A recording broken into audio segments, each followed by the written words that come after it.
사도행전 9장 36절부터 43절까지 신약 204쪽 한 절씩 교독하겠습니다. 제가 먼저 읽겠습니다. 욥바에 다비다라 하는 여제자가 있으니 그 이름을 번역하면 도르가라. 선행과 구제하는 일이 심히 많더니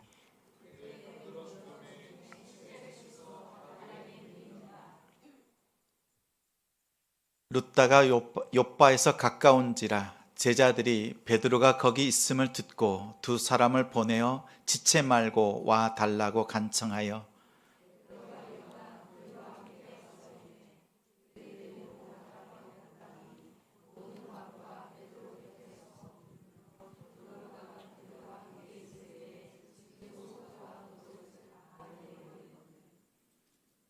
베드로가 사람을 다 내보내고 무릎을 꿇고 기도하고 돌이켜 시체를 향하여 이르되 다비다야 일어나라 하니 그가 눈을 떠 베드로를 보고 일어나 앉는지라. 베드로가 손을 내밀어 일으키고 성도들과 과부들을 불러들여 그가 살아난 것을 보이니 온 욥바 사람이 알고 많은 사람이 주를 믿더라. 욥바에 여러 날이 있어 시몬이라 하는 무도장이의 집에서 머무니라. 아멘. 기억하고 갚아주신다. 기억하고 갚아주신다 라는 제목으로 말씀 전합니다. 9월 말씀 주제는 양선입니다. 성령의 9가지 열매 중에서 양선. 양선은 착한 마음으로 선한 일을 행하는 것을 말합니다. 요즘 뉴스에 매일 언급되는 일이 있지요. 역사 논쟁이 불붙었습니다. 육군 사관학교에 설치된 독립운동가 홍범도 장군의 흉상철거를 놓고 논쟁을 벌이고 있습니다. 공산주의 행적에 대한 의혹, 그것 때문에 육군 사관학교의 정체성에 어울리지 않는다고 주장합니다. 뉴스를 보면서 이 일이 어떤 배경, 어떤 의도인지는 모르겠지만 지나간 역사에 대한 재조명, 또 재해석하는 것이 아니라 이전 정권이나 그 개인의 업적에 대한 흠집내기가 아닌가 생각해 봅니다. 과거에 잘못이나 실수가 없는 사람은 없습니다. 털어서 먼지 안 나는 사람 없습니다. 자신이나 타인의 실수 또 실패를 어떻게 다루느냐가 제일 중요합니다. 실수나 실패를 다루는 방법에 대해서 쓴 책이 있습니다. 책 제목이 닭을 죽이지 마라. 닭을 죽이지 마라 라는 책입니다. 이 책의 제목을 보면서 마음에 쏙 들었습니다. 펼쳐서 읽어보았습니다. 그 책 내용은 일본 자동차 회사인 혼다의 창업자인 혼다 씨를 모델로 한 경영 우화였습니다. 닭을 죽이지 말라고 하는 그 말 안에는 경영 철학 그리고 열정과 그 수고가 담겨 있는 말이었습니다. 닭은 잔혹한 동물입니다. 얼마나 잔혹하냐면 무리들 중에서 한 마리가 상처를 입으면 다 같이 달려들어서 그 상처 입은 부분을 지속적으로 쪼아댑니다. 그래서 상처 입은 닭을 죽입니다. 죽을 때까지 쪼아댑니다. 그래서 상처 입은 닭이 있을 때 즉시 격리해야 합니다. 이처럼 닭의 특성을 회사, 일터의 분위기에 비유를 했습니다. 닭이 상처를 입은 것처럼 누군가 일하다가 실패하고 실수합니다. 그러면 주변의 사람들이 어떻게 해요? 윗상사는 물론 같이 있는 동료들이 달려듭니다. 공격합니다. 잘잘못을 따집니다. 책임을 묻습니다. 끝까지 쪼아서 죽게 만듭니다. 이런 분위기에서 새로운 것을 시도하려고 하는 마음이 생기질 않습니다. 도전을 가로막습니다. 그 결과 눈치만 보고 적당히 처신합니다.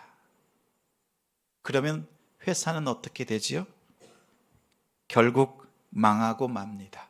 만약 우리의 가정들이 이런 상황 가운데 놓였다면 가정도 망할 수밖에 없습니다. 이러한 문화, 이러한 분위기를 바꾸기 위해서 닭을 죽이지 마라, 이런 문장이 나왔습니다. 실패해라, 실수해라, 이렇게 권하지 않습니다. 실패와 실수를 했을 때 상대방의 상처를 쪼는 것처럼 흠집내지 마라. 실패와 실수로부터 오히려 배우는 기회로 삼아라, 이런 뜻입니다. 그러면 자기도 성장하고 다른 사람도, 회사도, 가정도 지키고 성장할 수 있습니다. 한번 돌아보십시오. 지난 한 주간 여러분은 얼마나 쪼아대셨습니까? 상처 입은 직장 동료를 향해서 쪼아대고, 남편을 향해서 쪼아대고, 아내를 향해서, 자녀들을 향해서 쪼아댄 우리의 모습들이 보일 겁니다. 칭찬과 격려는 잘 보이지 않고 험담, 뒷담화가 많습니다. 우리 성도들은 죽이는 말은 죽이고 살리는 말을 살립시다.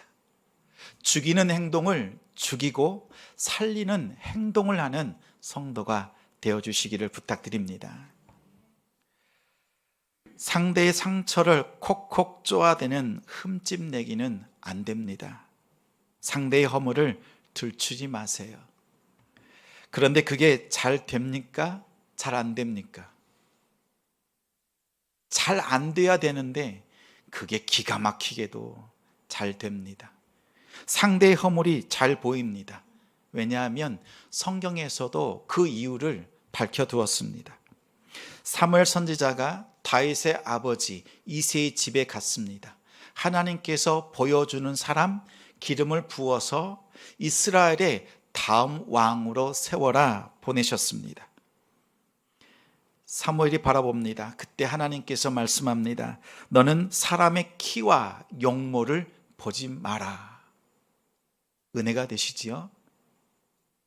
저는 키가 작아서 이 말씀이 은혜가 됩니다. 사람은 외모를 보거니와 나 여호와는 중심을 보느니라. 사람은 외모, 겉을 봅니다. 하나님께서는 그 사람의 중심을 보신다 말씀합니다. 우리는 사람입니다. 그래서 겉모습밖에 볼 수 없습니다. 우리의 눈은 우리의 마음으로 아무리 상대를 들여다보려고 하지만 한계가 있습니다. 겉모습, 드러난 말과 행동으로밖에 판단하지는 못합니다. 만약 하나님께서 우리가 죄를 지을 때마다 요놈의 시끼, 잘못했지? 이렇게 우리의 실수와 죄를 매번 지적하신다면 우리는 이 자리에 남아있을 사람이 없습니다. 참으로 감사하게도 하나님의 관심은 성도들이 죄를 지었나 안 지었나, 얼마나 흠없이 살았나, 이것을 보시지 않습니다. 하나님의 관심은 여러분의 죄가 아니라 여러분의 삶 속에서 나타나는 선행, 착한 일을 하나님께서 관심을 두고 있습니다. 저는 여러분이 예배 드리러 와서 하나님께 예배 드릴 때, 하나님, 한 주간 잘못했습니다, 용서해 주세요, 막 눈물을 흘리면서 통회하는 마음으로 하나님 앞에 먼저 나아가는 것 분명히 필요합니다. 그런데 그렇게 통회하고 자복하는 그 범위는 작았으면 좋겠습니다.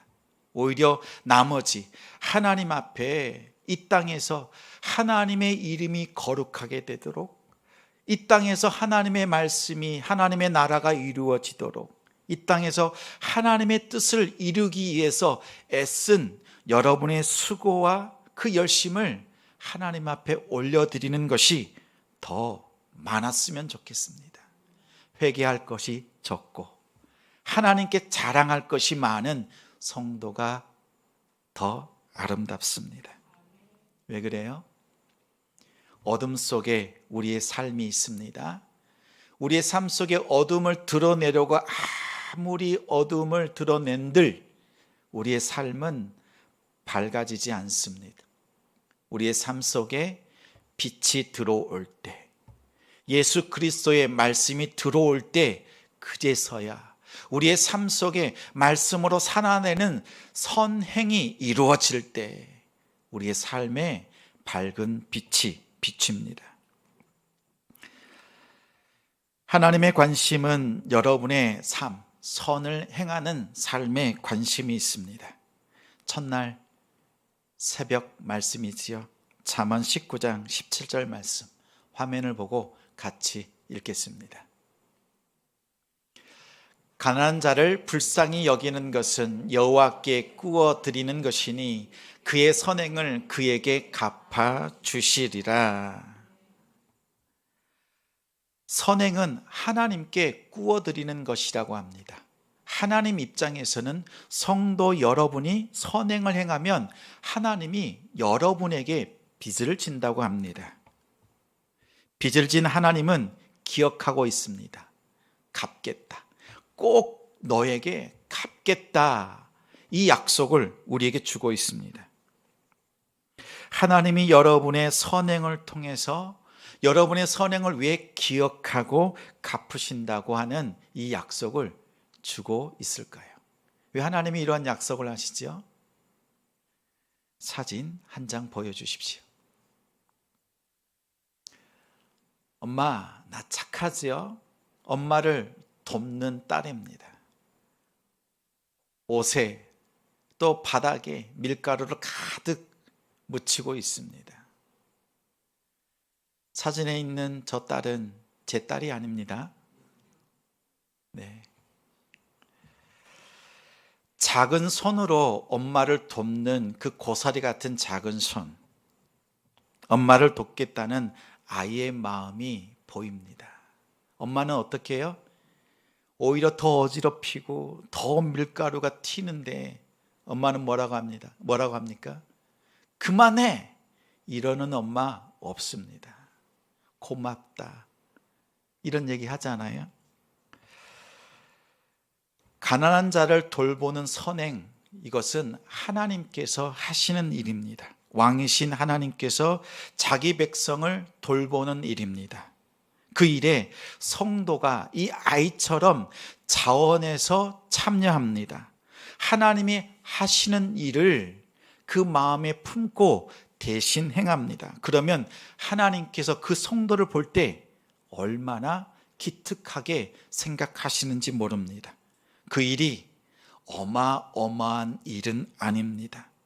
자그마한 손으로, 고사리만한 손으로 엄마를 돕겠다고 하는 우리 성도들의 작은 그 선행을 보시고 그 마음 중심을 보시고 기억하십니다. 그리고 갚아 주신다고 약속하셨습니다.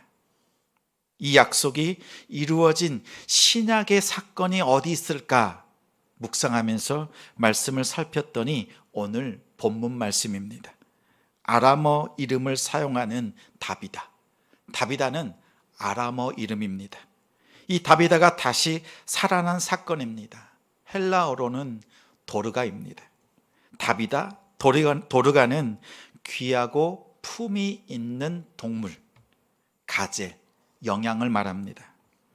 다비다는 그 이름처럼 선행과 구제를 통해서 고귀하고 품이 있는 아름다운 그 마음이 넘쳐나는 성도였습니다. 어제 토요 전도를 갔습니다. 초인종에 전도지를 붙이고 오는데 한 집의 현관에 붙여있는 편말이 눈에 들어왔습니다. 국가 유공자의 집이라고 하는 편말이 큼지막하게 붙어 있었습니다. 나라와 민족을 위해서 희생한 그 수고를 인정한다는 뜻이지요.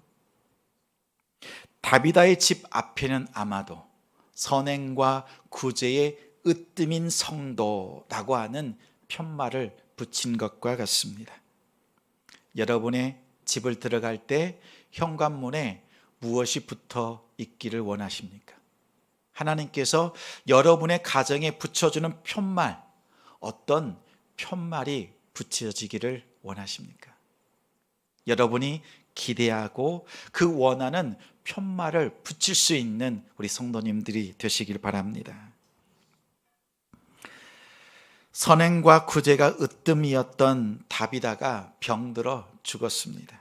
때마침 옆 동네 룻다에 베드로가 왔다는 소식이 들립니다. 더 기쁜 소식은 베드로가 병든 사람을 고쳤다는 것입니다. 이미 다비다가 죽었지만 베드로가 욥바로 오도록 간절히 청합니다. 여기서 간청하다는 말은 공손과 절박한 마음으로 청했다는 뜻입니다. 사람들은 다비다의 죽음을 진심으로 슬퍼합니다. 베드로에게 자신들이 입고 있는 속옷, 겉옷을 보여주면서 그동안 다비다가 했던 선행을 보여주었습니다. 여러분이 주님 앞에 가면 우리 주님께서도 인정하시지만 여러분이 천국에 가면 여러분이 선행을 베풀었던 성도들이 여러분 곁에서 여러분을 자랑합니다. 예수님께 여러분이 했던 일들을 얼마나 자랑하는지 모릅니다. 다비다와 같이 선을 행할 때 하나님도 기억하시지만 사람들도 기억합니다. 하나님이 기억하고 사람들도 기억하는 그러한 착한 성도가 됩시다. 베드로가 죽어있는 다비다를 향해서 선포합니다. 다비다야, 일어나라. 다른 사본 성경에는 그 앞에 우리 주 예수 그리스도의 이름으로 라고 하는 문장이 앞에 붙어 있습니다. 우리 주 예수 그리스도의 이름으로 다비다야, 일어나라. 이렇게 선포한 것입니다. 이 말씀은 단순히 희망, 바램 이런 것이 아니라 확실한 믿음의 선포였습니다. 아람어의 이름을 사용하는 다비다를 향해서 어떤 언어를 썼겠습니까? 어떤 언어로 선포했겠습니까? 히브리어일까요? 헬라어일까요? 로마어겠습니까? 아람어로 베드로는 선포합니다. 다비다야, 일어나라. 아람어로는 다비다쿰이라고 하는 말입니다. 어디서 들어보신 것 같지 않습니까? 다비다쿰, 달리다쿰 들어보셨지요? 이 두 단어는 철자 딱 하나 차이입니다. 달리다쿰은 마가복음 5장에 예수님께서 죽어있는 회당장의 딸을 향해서 선포하신 명령입니다. 소녀야 일어나라, 달리다쿰 이렇게 선언하셨습니다. 쿰은 일어나라 라는 뜻입니다. 예수님께서 치유의 기적을 통해서 복음을 선포하신 것처럼 예수님의 제자들도 역시 기적을 통해서 복음을 선포하고 그 복음의 말씀을 들은 사람들이 다 한결같이 예수님께 돌아왔습니다. 제가 조금 많이 좋아하는 TV 프로그램이 있습니다. 낭만닥터 김사부. 보신 분 계세요? 배우 한석규 씨가 주인공 김사부의 역할을 합니다. 그 김사부의 말 한마디가 저의 마음속에 저장이 되었습니다. 다른 말이 아니라 살린다 이 말이었습니다. 우리 병원에 오는 환자들 그가 누구라도 살린다. 어느새 저도 한석규 씨를 따라서 이렇게 속삭이고 있었습니다. 우리 교회 오는 성도들 살린다. 어떻게든지 살린다. 그 누구라도 복음으로 살린다. 누구든지 살려내는 낭만 목사 김사부가 되고 싶은데,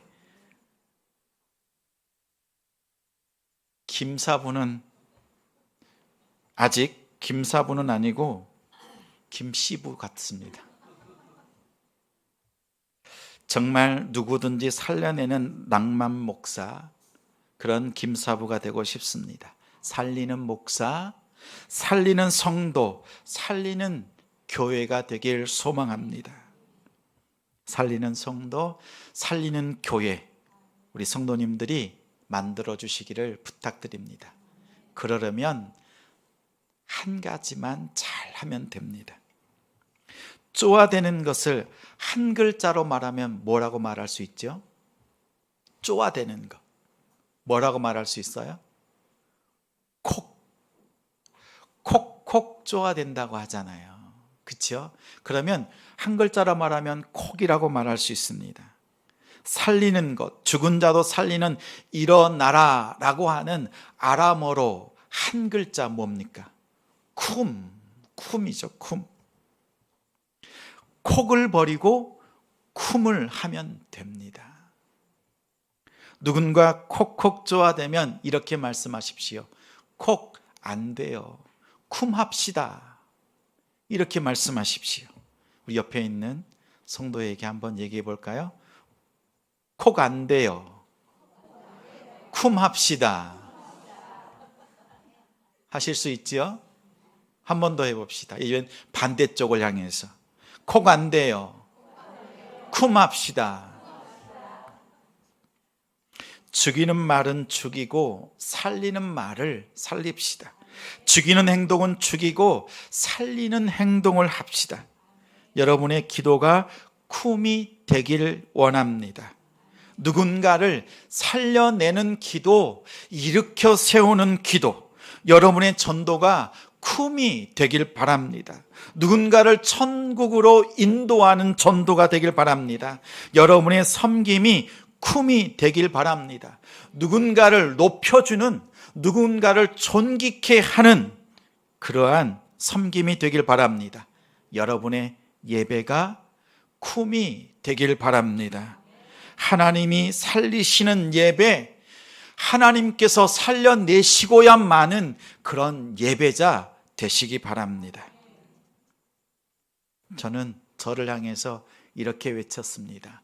김혜재 쿰. 무슨 뜻이에요? 김혜재 목사 일어나라. 여러분 이름을 한번 외치십시오.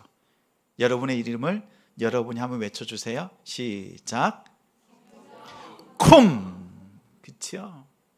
여러분의 이름을 외치고 쿰이라고 외치시길 바랍니다. 제가 앞에서 단어를 부르면 여러분은 쿰만 외쳐주십시오. 혹시 콕이라고 외치면 안 됩니다. 김혜재, 남동탄 지성교회, 남편, 아내, 아들, 딸, 엄마, 아빠, 사장님, 동료들, 친구들, 집사님, 권사님, 목사님, 일어나라. 여러분 기도하십시오. 여러분 섬기십시오. 그 성도가, 우리 교회가 살려내는 일에 으뜸인 그런 교회가 되기를 소망합니다. 여러분이 들어오시는 저 현관문 위에 잃어버린 영혼 한 영혼도 잃어버리지 않고 살려내는 교회라고 하는 편말이 붙어지는 그런 교회가 되길 소망합니다. 다비다처럼 은혜를 베푼 자에게 하나님의 은혜가 임합니다. 하나님은 여러분의 선행을 기억하시고 갚아주십니다. 여러분의 입술에서, 마음과 생각, 삶 속에서 죽이는 콕을 죽이고 살려내는 쿰을 살려내는 우리 성도님들이 되시길 바랍니다. 한 주간 쿰으로 승리합시다. 하나님이 갚아주시는 은혜 속으로 들어가는 우리 성도님들이 되시기를 주님의 이름으로 축원합니다. 말씀을 기억하며